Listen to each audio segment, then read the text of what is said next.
Hello, everybody, and welcome to Family History Fridays, where I teach you guys about family history using Family Search.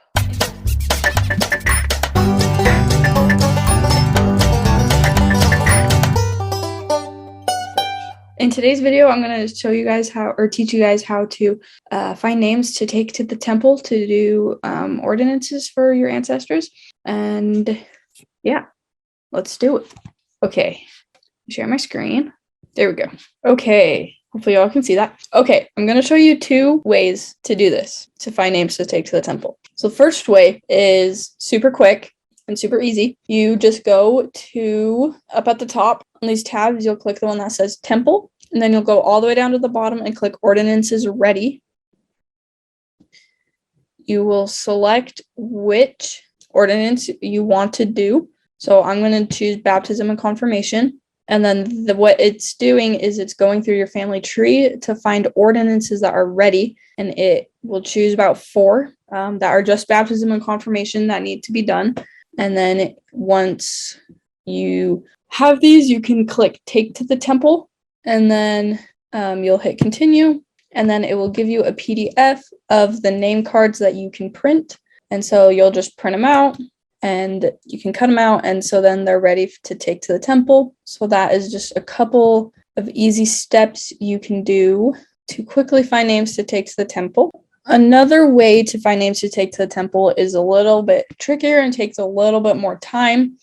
But so to do that one, you come up to the top and you're going to click Family Tree. You're going to select Tree, and the easiest way to do this is to have your tree in Descendancy format.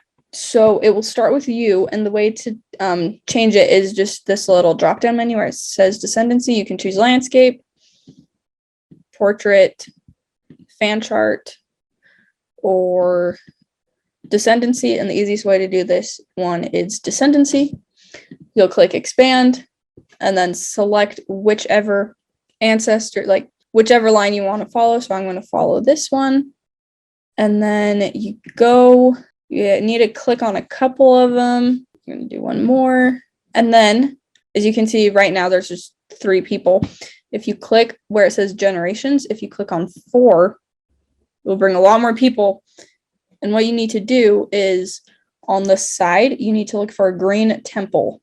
So there's none on this. So I'm going to see if I can go back more. I can't.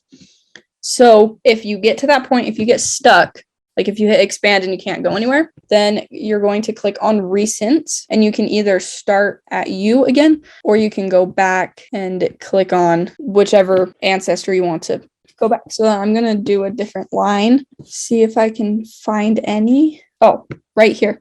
So this is already on 4 generations. So right here, Leon Gordon Stoddard. This green temple right here means that there are ordinances ready. So you're just going to click on that. Okay, this is very, very important. If the person that you are looking at has been born within the last 110 years, then you need permission from their closest living relative to do their ordinances before you can reserve it. If you are their closest living relative, then you can go ahead and say, I have permission. If not, you have to make sure you find a way to get permission, or just don't worry about it right now.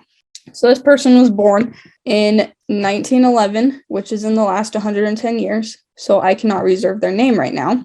So I will need to go back. This is why you need to go back a lot of generations so that you don't run into that problem. Okay, here's another one. Sarah Sykes. I'm going to try her. So click on the green temple. If it has a clock on it, that means you have a certain amount of time to complete them. This means you have, in this case, you have 90 days. This is another special case of reserving names. This one I cannot request right now because there are possible duplicates of this person. I'm not going to go over how to fix duplicates in this video because that's a long process. So right now we're just going to skip over that one. Let's see if we can find any more. Oh, right here. Hannah Sutcliffe. Okay, she needs to do her sealing to spouse. So I'm going to reserve this. And if she needs her baptisms done, then it will have a B. If it's confirmation, it'll have a C, initiatory, endowment, etc. So this one, she just needs her sealing to spouse. So I'm going to just use this example to show you guys. So once you have the person you found with the ordinances you want to do, then you will hit request. You'll read through all of this, make sure you understand all of it, and then you'll hit accept. And then if you go to temple and then go to my reservations, it will come up right in this area. So I'm going to go over that all again just to make sure you got it. So once you get to your family tree, you're going to want it in Descendancy mode. That's the easiest way to see it. You're going to click expand. You're going to select a line to follow. You need to go back a while, and then you're going to click 4 generations, and you're going to look for Green Temple. It's right here, Isaac Anderson. You're going to click on the temple. You're going to click request. If it's the ordinance, make sure it's the ordinance that you can do, that you want to do. You're going to click accept, and then go to temple, my reservations, and it's right here, Isaac Anderson, the one that we just reserved. So then to take that to the temple, you're going to click on the check mark, hit print family name cards, continue, and then now you'll be able to print it and take it to the temple. To share a name with the temple, which means it will now be a temple name and other people can do it, you should be able to click on the share button and click share with the temple. It's not letting me do that right now, so the temple might not be allowing that right now, but you should just be able to click share, and there should be an option to share with the temple.